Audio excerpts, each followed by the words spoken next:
Hello everyone, welcome to MS education TV. 10th class के जितने भी स्टूडेंट हैं एक बार इस वीडियो को ज़रूर देखें। इस वीडियो में आपको हिंदी का कंप्लीट सॉल्यूशन देखने को मिलेगा। यदि आपको और भी सब्जेक्ट के सॉल्यूशन देखने हैं तो मेरे यूट्यूब चैनल के ऊपर जाके देख सकते हैं। और यदि आपको क्वेश्चन पेपर डाउनलोड करने हैं विद आंसर तो इसी वीडियो के डिस्क्रिप्शन में आपको वेबसाइट का लिंक मिल जाएगा, वहाँ से आप इनको डाउनलोड कर सकते हैं। या फिर आप जो है डायरेक्ट गूगल में टाइप कर सकते हैं www.mseducationtv.com, वहाँ से भी आप जो इनको डायरेक्ट डाउनलोड कर सकते हैं। तो इसमें फर्स्ट क्वेश्चन है, निम्नलिखित प्रश्नों के यथा निर्दिष्ट उत्तर दीजिए। तो इसमें कै पार्ट है, द्वंद्व समास की परिभाषा उदाहरण सहित लिखिए। तो इसका आंसर है, जिस समास में प्रथम और द्वितीय दोनों पद प्रधान होते हैं उसे द्वंद्व समास कहते हैं। उदाहरण के लिए आजकल, आज और कल। नेक्स्ट पार्ट है इसका ख, आशीर्वाद और कृषक के दो दो पर्यायवाची शब्द लिखिए, यानी कि समान शब्द। तो आशीर्वाद का पर्यायवाची शब्द होता है अभिवादन करना, आराधना करना, शुभकामना। कृषक का होता है किसान, भूमिपुत्र, खेतीहर, अन्नदाता। नेक्स्ट है स्वभाव और न्याय में जो उपसर्ग छाटना है, उपसर्ग होते हैं जो पहले लगते हैं। तो स्वभाव में है स्व उपसर्ग और न्याय में है नि उपसर्ग। नेक्स्ट है निम्न में से जो है अविकारी शब्द को छाटिए। अविकारी का मतलब होता है जो बदलते नहीं हैं, जिनमें विकार नहीं आता है। योग, किंतु, विद्यालय, अथवा। तो इन सभी में जो है कौन से अविकारी शब्द हैं? योग और विद्यालय। नेक्स्ट है उत्कृष्ट और हे में जो है इनका विलोमार्थी शब्द लिखना। विलोम का मतलब होता है उल्टा, तो उत्कृष्ट का उल्टा होता है निकृष्ट, और जो हे का उल्टा होता है शूल्य या फिर ग्राहा, दोनों होते हैं, आप कौन सा भी लिख सकते हैं। नेक्स्ट है च पार्ट, यमक अलंकार की परिभाषा उदाहरण सहित लिखिए। तो जहां उत्तर देखिए, जहां पर एक शब्द एक से अधिक बार आवर्ती होती है और सभी का अर्थ अलग अलग हो वहां पर यमक अलंकार होता है। इसकी पहचान एक शब्द के बार बार दोहराए जाने से की जाती है। उदाहरण के लिए कनक, कनकते, सौ गुनी, मादकता, अधिकाय, या खाए बोराए, जग, वा पाए बोराए। नेक्स्ट है चौपाई छंद की परिभाषा जो है परिभाषा उदाहरण से दीजिए। तो यह मात्रिक समछंद है, इसके प्रत्येक चरण में 16-16 मात्राएं होती हैं, अंत में प्राय है जगण तगण नहीं होते। नेक्स्ट पार्ट है अंधेरी नगरी चौपट राजा, लोकोक्ति का जो अर्थ बताना है। तो इसका मतलब होता है जहां मालिक मूर्ख हो वहां जो है सद्गुणों का आदर नहीं होता। नेक्स्ट क्वेश्चन है क्वेश्चन नंबर 2, निम्नलिखित में से किसी एक विषय पर आपको निबंध लिखना है। तो इसमें निबंध दिए गए हैं। पहला है जो है टैबलेट, सदुपयोग या दुरुपयोग। टैबलेट का मतलब जो मोबाइल से थोड़े बड़े होते हैं। नेक्स्ट है मतदाता का महत्व। नेक्स्ट है युवाओं में बढ़ती नशा प्रवृत्ति। नेक्स्ट मेरा प्रिय त्योहार। नेक्स्ट भारतीय किसान की दशा। ये जो क्वेश्चन है, ये जो आपको विषय है, इसके ऊपर निबंध आपको खुद लिखना है। ठीक है, आप कौन सा जो है टॉपिक के ऊपर निबंध लिखेंगे जरूर कमेंट सेक्शन में बताएं, यानी कि आपको कौन सा टॉपिक अच्छे से आता है और कौन से टॉपिक के ऊपर निबंध लिखें कमेंट सेक्शन में जरूर बताएं। नेक्स्ट है क्वेश्चन नंबर 3, निम्नलिखित में कंप्यूटर कक्ष की अत्याधुनिक सुविधाओं से युक्त करने के लिए अपने मुख्याध्यापक को एक पत्र लिखना है। तो पत्र में सबसे ऊपर आपको लिखना है सेवा में। नेक्स्ट लिखना है आदरणीय प्रधानाचार्य जी। नेक्स्ट यहाँ पे स्कूल का नाम, जैसे यहाँ पे लिखा हुआ मॉडल संस्कृति स्कूल बारडा चरखी दादरी। नीचे यहाँ पे आपको विषय लिखना है कि विद्यालय में कंप्यूटर कक्ष को अत्याधुनिक सुविधाओं से युक्त करने हेतु। उसे थोड़ा सा नीचे लिखना है यहाँ पे आपको महोदय, और उसे नीचे जो है आपको डिटेल में बताना है इसको। मैं आपको इस पत्र के माध्यम से विद्यालय में कंप्यूटर कक्ष को अत्याधुनिक सुविधाओं से युक्त करने की अपनी प्रार्थना पेश करना चाहता हूं। जैसा कि आप जानते हैं कि वर्तमान में तकनीक का उपयोग हमारे जीवन का एक महत्वपूर्ण हिस्सा बन गया है, इसलिए हमें अपने विद्यालय में भी तकनीक को समर्थित करना चाहिए।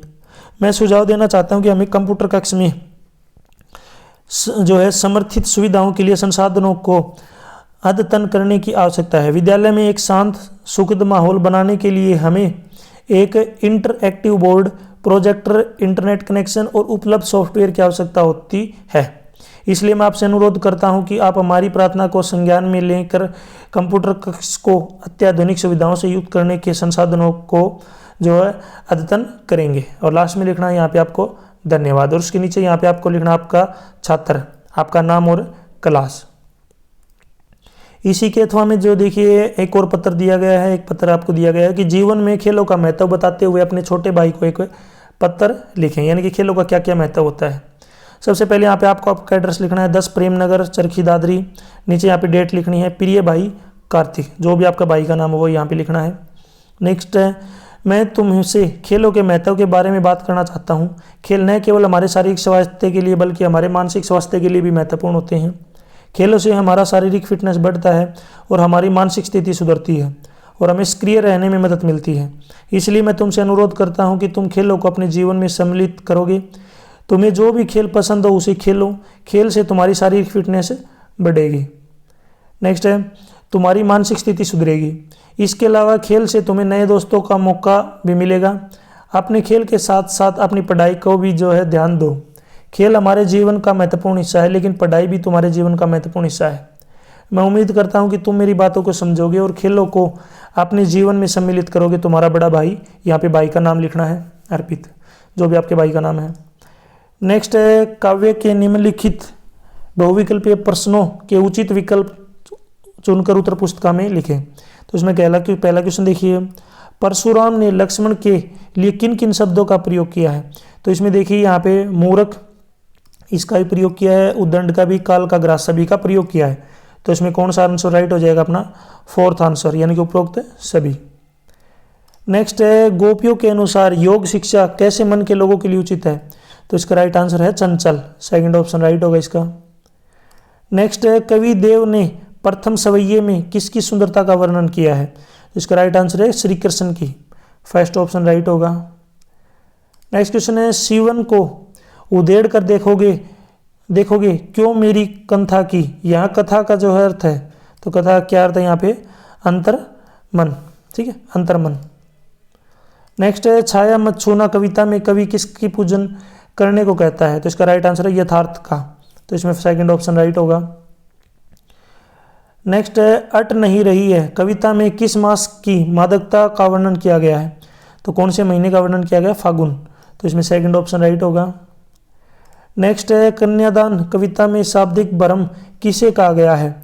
तो वस्त्र और आभूषण को, थर्ड ऑप्शन इसमें राइट है। नेक्स्ट है, संगतकार कविता में स्थाई किसे कहा गया है। तो इसका राइट आंसर हो जाएगा गीत की मुख्य टेक को, सेकंड ऑप्शन राइट होगा। नेक्स्ट है क्वेश्चन नंबर 5, निम्नलिखित, क्वेश्चन नंबर 5, निम्नलिखित काव्यांश को पढ़कर पूछे गए प्रश्नों के उत्तर दीजिए। तो यहाँ पे काव्यांश दिया गया है कि कौशिक कही छमियु अपराधु बाल दोष गुण गनहि न साधु, सर कुठार में अकरून को ही आगे अपराधी गुरु द्रोही, उतर देत छोड़ बिनु मारे केवल कौशिक शील तुम्हारे, न तय ये ही काटी कुठार कठोरे, गुरही उरीन होतेउ श्रम थोरे। ठीक है, काव्यांश दिया गया, इससे रिलेटेड क्वेश्चन पूछा गया है कि प्रस्तुत काव्यांश में के कवि और कविता का नाम। तो कवि का नाम है तुलसीदास और कविता का नाम है राम लक्ष्मण परशुराम संवाद। नेक्स्ट है, जो है विश्वामित्र ने परशुराम को क्या कहकर समझाया है। तो विश्वामित्र ने कहा, बालकों के गुण और दोषों की गिनती जो है साधु नहीं करते हैं। नेक्स्ट देखिए, नेक्स्ट पार्ट है इसमें, परशुराम ने लक्ष्मण को न मारने का क्या उत्तर दिया है। हे विश्वामित्र, मैं केवल आपकी शीतलता के कारण इसे बिना मारे छोड़ रहा हूं। नेक्स्ट है, परशुराम गुरु के क्षण के कैसे मुक्त होना चाहता है, यानी कि परशुराम गुरु के ऋण से कैसे मुक्त होना चाहता है। तो परशुराम अपने गुरु के अपराधी लक्ष्मण को मारकर गुरु के ऋण से जो है मुक्त होना चाहते हैं। नेक्स्ट यहाँ पे देखिए, निम्नलिखित काव्यांश में निहित भाव और शिल्प सौंदर्य को स्पष्ट कीजिए। ठीक है, आपको भाव और शिल्प सौंदर्य दोनों बताने हैं। तो इसमें देखिए यहाँ पे दिया गया काव्यांश है, तुम्हारी यह दंतुरित मुस्कान मृतक में भी जान डाल देगी, दुली दुस्सर तुम्हारे ये गात, छोड़कर तालाब मेरी झोपड़ी में खिल रहे जल जात। तो इसमें सबसे पहले हम भाव सौंदर्य की बात कर लेते हैं। ठीक है, देखिए यहाँ पे भाव सौंदर्य, कवि नन्हे से बच्चे को संबोधित करता है कि तुम्हारे नन्हे नन्हे निकलते दांतों वाली मुस्कान इतनी मनमोहक है कि यह मरे हुए आदमी में भी जान डाल सकती है। कहने का आशय यह है कि यदि कोई व्यक्ति निराश उदास हो, यहाँ तक कि बेजान व्यक्ति भी तुम्हारी इस दंतुरित मुस्कान को देख ले तो वह भी एक बार प्रसन्नता से खिल उठे। कवि कहता है कि तुम्हारे इस धूल से सने हुए नन्हे तन को देखता हूँ तो ऐसा लगता है कि मानो कमल के फूल तालाब को छोड़कर मेरी झोपड़ी में खिल उठे हों। तो ये इसका जो है भाव सौंदर्य है। नेक्स्ट यदि बात कर लेते हैं हम शिल्प सौंदर्य के बारे में। ठीक है, तो यहाँ पे कवि ने अपने कोमल भावों को कल्पना के सहयोग से अत्यंत मधुर वाणी में व्यक्त किया है। उद्धव तथा तत्सम शब्दावली के मिश्रित प्रयोग से भाषा अत्यंत रोचक एवं व्यवहारिक बन पड़ी है। जो है प्रतीकों एवं बिंबों का सुंदर प्रयोग किया गया है। अनुप्रास एवं अतिशयोक्ति अलंकारों का जो है प्रयोग हुआ है। नेक्स्ट क्वेश्चन दिया गया यहाँ पे, उत्साहित कविता का जो है मूल भाव स्पष्ट कीजिए। तो आंसर है कवि उत्साह है। कविता के जो उत्साह कविता का मूल भाव स्पष्ट करना है। तो कवि उत्साह कविता के माध्यम से हम सबको संदेश देते हैं कि हमें अपने आलस्य को त्याग कर दूसरों पर निर्भरता छोड़कर स्वयं ही मेहनत और कर्म का पर विश्वास करना चाहिए। कभी हम सोने की चिड़िया कहलाते थे, यह सोचकर हमेशा खुश नहीं होना चाहिए, क्योंकि बल्कि हमें वर्तमान में मेहनत और लगन पर जो है भरोसा करना चाहिए। नेक्स्ट क्वेश्चन है, गद्य के निम्नलिखित बहुविकल्पीय प्रश्नों के उचित विकल्प चुनकर उत्तर पुस्तिका में लिखिए। तो इसमें क्या पार्ट है, भगत जी खेत में पैदा हुए अनाज को भेंट रूप जिस दरबार में रखते थे वो उनके घर से कितना दूर था। तो इसका राइट आंसर हो जाएगा 4 कोस। तो इसमें जो थर्ड ऑप्शन क्या होगा, राइट।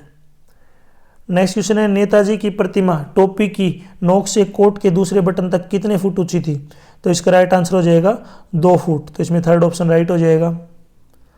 नेक्स्ट क्वेश्चन है, नवाब साहब ने खीरे की सफ आंखों को खिड़की से बाहर फेंकते हुए लेखक को कैसी आंखों से देखा। तो इसका राइट आंसर है गुलाबी आंखों से। फर्स्ट ऑप्शन राइट हो जाएगा। नेक्स्ट है, पिताजी के किस अंतरंग व सम्मानित मित्र ने लेखिका का गर्मजोशी से स्वागत किया। तो इसका राइट आंसर है डॉक्टर अंबा लाल ने। तो इसमें सेकंड ऑप्शन राइट होगा। नेक्स्ट क्वेश्चन है, जिस समय नाट्यशास्त्र संबंधी नियम बनाए गए थे उस समय कौन सी भाषा सर्वसाधारण की नहीं थी। तो इसका राइट आंसर है संस्कृत। तो इसमें फर्स्ट ऑप्शन राइट होगा। नेक्स्ट क्वेश्चन है सॉरी, हनुमान जयंती के अवसर पर शास्त्रीय एवं उपशास्त्रीय गायन वादन की सभा कितने दिनों तक होती है। तो इसका राइट आंसर है 5 दिनों तक। थर्ड ऑप्शन इसमें राइट हो जाएगा। नेक्स्ट क्वेश्चन है, रूस का भाग्य विधाता किसे कहा जाता है। तो ये कहा जाता है लेनिन को। तो इसमें फोर्थ ऑप्शन राइट होगा। नेक्स्ट क्वेश्चन है, फादर बुल्के का ताबूत जो है निकलसन कब्रगाह से किस रंग की गाड़ी से उतारा गया। तो इसका राइट आंसर है नीली। तो इसमें फोर्थ ऑप्शन राइट होगा। नेक्स्ट है, निम्नलिखित गद्यांश को पढ़कर पूछे गए प्रश्नों के उत्तर दीजिए। तो यहाँ पे देखिए गद्यांश दिया गया है। गद्यांश है, इतनी ममता इतना अपनत्व इस साधु में हर एक प्रियजन के लिए उमड़ता रहता था। मैं 35 साल से इसका साक्षी था, तब भी जब वह इलाहाबाद में थे और तब भी जब वह दिल्ली आते थे। आज उन बाहों का दबाव मैं अपनी छाती पर महसूस कर रहा हूँ। तो एक गद्यांश दिया गया है, इससे अब क्वेश्चन पूछे गए हैं। तो इसमें देखिए पहला क्वेश्चन है, क्या पार्ट गद्यांश में का जो है लेखक और पाठ का नाम बताना है। तो इसके लेखक हैं सर्वेश्वर दयाल सक्सेना और पाठ का नाम है मानवीय करुणा की दिव्य चमक। नेक्स्ट क्वेश्चन है, लेखक 35 साल से साधु के किस गुण का साक्षी था। ममता और अपनत्व का। नेक्स्ट क्वेश्चन है, किसकी बाहों का दबाव लेखक अपनी छाती पर महसूस कर रहा है। फादर कामिल बुल्के की। नेक्स्ट क्वेश्चन है क्वेश्चन नंबर 10। यहाँ पे आपको देखिए स्वयं प्रकाश और यतीन्द्र मिश्र का जो है जीवन परिचय देते हैं उनकी साहित्यिक विशेषताओं पर प्रकाश डालना है। तो इसमें सबसे पहले हम बात कर लेते हैं स्वयं प्रकाश। तो यहाँ पे देखिए जन्म, स्वयं प्रकाश का जन्म सन 1947 में इंदौर मध्य प्रदेश में हुआ। नेक्स्ट है शिक्षा, मैकेनिकल इंजीनियरिंग की पढ़ाई करके एक औद्योगिक प्रतिष्ठान में नौकरी करने वाले स्वयं प्रकाश का बचपन और नौकरी का बड़ा हिस्सा राजस्थान में बीता। फिलहाल स्वैच्छिक सेवानिवृत्ति के बाद वे भोपाल में रहते हैं और वसुधा पत्रिका के संपादन से जुड़े हैं। नेक्स्ट है रचनाएं। 8वें दशक में उभरे स्वयं प्रकाश आज समकालीन कहानी के महत्वपूर्ण हस्ताक्षर हैं। उनके 13 कहानी संग्रह प्रकाशित हो चुके हैं, जिनमें सूरज कब निकलता है, आएंगे अच्छे दिन भी, आदमी जात का आदमी और संध्यान उल्लेखनीय है। उनके बीच में विनय और ईंधन उपन्यास चर्चित रहे। उन्हें पहल सम्मान, बनमाली पुरस्कार, राजस्थान साहित्य अकादमी पुरस्कार आदि पुरस्कारों से जो है पुरस्कृति किया स्वयं जा चुका है। नेक्स्ट है साहित्यिक विशेषताएं। साहित्यिक विशेषता देखिए, स्वयं प्रकाश के साहित्य पर आदर्शवादी विचारधारा का काफ़ी प्रभाव है। इनकी कृतियों में देश, समाज, नगर, गांव, सुख समृद्धि देखने का अधिकांश जो है आकांक्षा प्रकट हुई है। भारतीय सांस्कृतिक जीवन मूल्य उनमें प्रभावित हुए हैं। नेक्स्ट बात कर लेते हैं भाषा शैली। तो मध्यवर्गीय जीवन के कुशल चितेरे स्वयं प्रकाश की कहानियों में वर्ग शोषण के विरुद्ध चेतना है और हमारे सामाजिक जीवन में जाति, संप्रदाय और लिंग के आधार पर हो रहे भेदभाव के खिलाफ प्रतिकार का स्वर भी है। रोचक किस्सा गोई शैली में लिखी गई उनकी कहानियाँ हिंदी के वाचिक परंपरा को समृद्ध करती हैं। लास्ट में देखिए मृत्यु, इनकी मृत्यु 7 दिसंबर 2019 को हुई। नेक्स्ट बात कर लेते हैं यतीन्द्र मिश्र के बारे में, ठीक है, इनका जीवन परिचय। जन्म, यतीन्द्र मिश्र का जन्म 1977 में अयोध्या उत्तर प्रदेश में हुआ। शिक्षा, इन्होंने लखनऊ विश्वविद्यालय लखनऊ से हिंदी में MA किया। आजकल स्वतंत्र लेखन के साथ अर्धवार्षिक सहित पत्रिका का संपादन कर रहे हैं।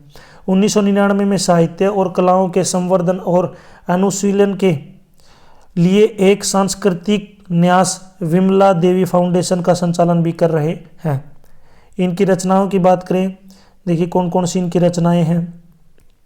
यतीन्द्र मिश्र के 3 काव्य संग्रह प्रकाशित हुए हैं, यदा कदा, अयोध्या तथा अन्य कविताएं, ड्योढ़ी पर आलाप। इसके अलावा शास्त्रीय गायिका गिरिजा देवी के जीवन तथा संगीत साधना पर एक पुस्तक गिरिजा लिखी। रीतिकाल के अंतिम प्रतिनिधि कवि द्विजदेव की ग्रंथावली का सह संपादन किया।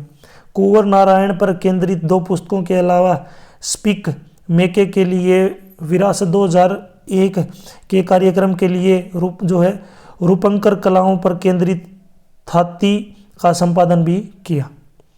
नेक्स्ट इनकी साहित्यिक विशेषताओं के बारे में डिस्कस कर लेते हैं। यतीन्द्र मिश्र ने अपनी रचनाओं के माध्यम से समाज और संस्कृति के अनेक पहलुओं का चित्रण किया। उन्होंने कविता, संगीत व अन्य ललित कलाओं को समाज के साथ जोड़ा है। उन्होंने समाज के अनेक भावुक प्रसंगों को बड़ी ही सहजता से शब्दों में पिरोया है। उनकी रचनाओं के माध्यम से समाज के निकटता से दर्शन होते हैं। नेक्स्ट भाषा शैली की बात कर लेते हैं। इनकी भाषा सहज, सरल, प्रभावमयी, व्यवहारिक भाषा शैली तथा प्रसंगों के अनुकूल है। इनकी रचनाओं में भावुकता, संवेदना का अद्भुत संगम देखने को मिलता है। कृति को प्रभावशाली बनाने के लिए उन्होंने लोक प्रचलित शब्दों के साथ साथ सूक्तियों का ही प्रयोग किया है। उर्दू, फारसी तत्सम उद्भव शब्दों का भरपूर प्रयोग किया गया है। नेक्स्ट क्वेश्चन है क्वेश्चन नंबर 11। बाल गोविंद भगत की कोई 2 चारित्रिक विशेषताएं लिखिए। तो बाल गोविंद भगत कबीर के पक्के भगत थे। वे कभी झूठ नहीं बोलते थे, हमेशा खरा व्यवहार करते थे। वे किसी की वस्तु का उपयोग बिना अनुमति मांगे नहीं करते थे। उनकी इन्हीं विशेषताओं के कारण वे साधु कहलाते थे। नेक्स्ट है क्वेश्चन नंबर 12। कृति का भाग 2 के आधार पर निम्नलिखित प्रश्नों के उत्तर दीजिए। तो इसमें पहला क्वेश्चन है, माता का आंचल पाठ में माता भोलानाथ को कन्हैया किस प्रकार बनाया करती थी।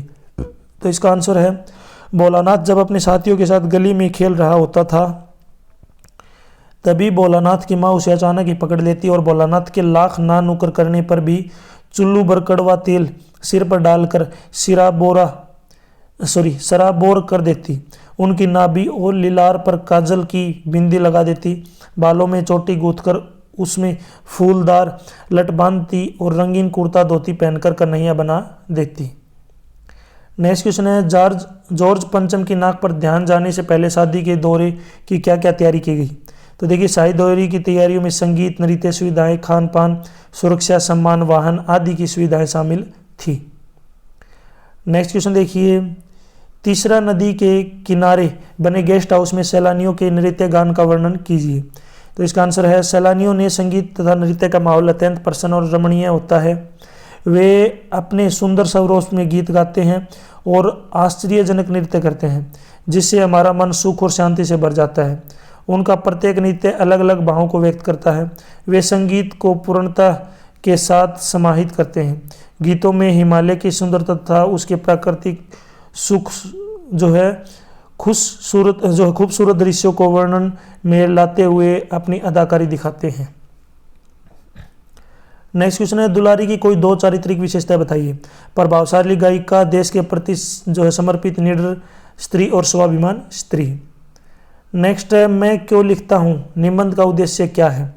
लेखक इसलिए लिखता है ताकि वह अपनी आंतरिक उद्वेग को प्रकट कर सके। उसे लिखने के बाद ही लेखक इस स्थिति में पहुँचता है जहाँ से वह तटस्थ होकर उस आंतरिक व्यवस्था का मूल्यांकन कर पाए। नेक्स्ट देखिए क्वेश्चन नंबर 13, इसमें नैतिक शिक्षा से जो है क्वेश्चन पूछे गए हैं। तो इसमें पहला क्वेश्चन है, गीता के 14वें अध्याय में कितने श्लोक हैं? तो इसका राइट आंसर है 27 श्लोक। नेक्स्ट क्वेश्चन देखिए, लक्ष्मीबाई के पिता का नाम था, तो क्या नाम था उनका? मोरेपंत तांबे, मोरेपंत तांबे। यहाँ पे आपको जो है क्वेश्चन का आंसर देना कि भगत सिंह का जन्म कब हुआ, ठीक है। मुझे कमेंट सेक्शन में सभी बताएंगे, बिल्कुल नॉर्मल सा क्वेश्चन है, भगत सिंह का जन्म कब हुआ, ठीक है। नेक्स्ट क्वेश्चन है, सालिम अली का जन्म कब हुआ? तो 12 नवंबर 1896 को। नेक्स्ट क्वेश्चन है, मालवीय जी को भारत रत्न से कब अलंकृत किया गया? 2015 में। नेक्स्ट है, महात्मा बुद्ध की पत्नी का नाम क्या था? यशोधरा। नेक्स्ट यहाँ पे सूक्ति दी गई है, इसका आपको भाव बताना है। सूक्ति है, ऐसी वाणी बोलिए मन का आपा खोए, औरन को शीतल करे आप हो शीतल होए। तो ये सभी ने सुनी हुई है। इसका देखिए अगर हम बात करें, भाव स्पष्ट करना है, तो कबीरदास जी कहते हैं कि प्रत्येक मनुष्य को ऐसी भाषा बोलनी चाहिए जो श्रोता के मन को आनंदित करे। ऐसी भाषा सुनने वालों को तो सुख का अनुभव कराती है, उनके साथ स्वयं का मन भी जो है आनंद का अनुभव करता है। ऐसी मीठी वाणी के उपयोग से हम किसी भी व्यक्ति को उसके प्रति हमारे प्यार और आदर का एहसास करा सकते हैं। नेक्स्ट है, सरोजनी नायडू के व्यक्तित्व पर प्रकाश डालिए। तो सरोजनी देवी एक महान देशभक्त, राजनीतिज्ञ, वक्ता और प्रशासक थी। उनका एक एकीकृत व्यक्तित्व था। वह अपनी ईमानदारी और देशभक्ति से दर्शकों को मंत्रमुग्ध कर सकती थी। वे आजीवन स्वतंत्रता सेनानी, समाज सेवी, आदर्श गृहिणी और कवियत्री रही। सरोजनी नायडू पहली महिला थी जिसने जो है इंडियन नेशनल कांग्रेस की पहली महिला अध्यक्ष बनी, ठीक है। सरोजनी नायडू विशेष रूप से बच्चों के ऊपर कविता लिखा करती थी। उनकी हर कविता में एक अलग ही चुलबुलापन अंदाज होता था, जिसे पढ़कर ऐसा लगता था कि उनके अंदर आज भी बच्चा जीवित है, और यही वजह है कि उन्हें भारत की कोकिला कहा जाता था। सरोजनी नायडू भारत के महान सफल महिलाओं की लिस्ट में सबसे ऊपर जो है उनका नाम आता है। यहाँ तक वीडियो अपनी कंप्लीट हो चुकी है। वीडियो अच्छी लगी तो इसको लाइक करें, अपने दोस्तों के साथ जरूर शेयर करें। यदि आपने वीडियो को कंप्लीट देखा है तो जरूर कमेंट सेक्शन में यस टाइप करें। अगर आपने वीडियो को जरूर जो है कंप्लीट देखा या फिर कंप्लीट के लगभग देखा है तो जरूर कमेंट टाइप करिए, यस, मुझे पता चले कि आपको जो है कितना जो है वीडियो अच्छी लगी, ठीक है। यदि आपको और भी सब्जेक्ट की वीडियो देखनी है तो आप मेरे यूट्यूब चैनल के ऊपर जाके देख सकते हैं। यदि आपको क्वेश्चन पेपर डाउनलोड करने हैं तो वीडियो के डिस्क्रिप्शन में आपको वेबसाइट का लिंक मिल जाएगा, या फिर आपको जो है इस कोने में जो है वेबसाइट का लिंक मिल जाएगा, वहाँ से आप इनको डाउनलोड कर सकते हैं। यदि आप मुझे फेसबुक, इंस्टाग्राम और टेलीग्राम पे फॉलो करना चाहते हैं तो उसका लिंक भी आपको इसी वीडियो के डिस्क्रिप्शन में मिल जाएगा, वहाँ से आप मुझे डायरेक्ट फॉलो कर सकते हैं। Thanks for watching.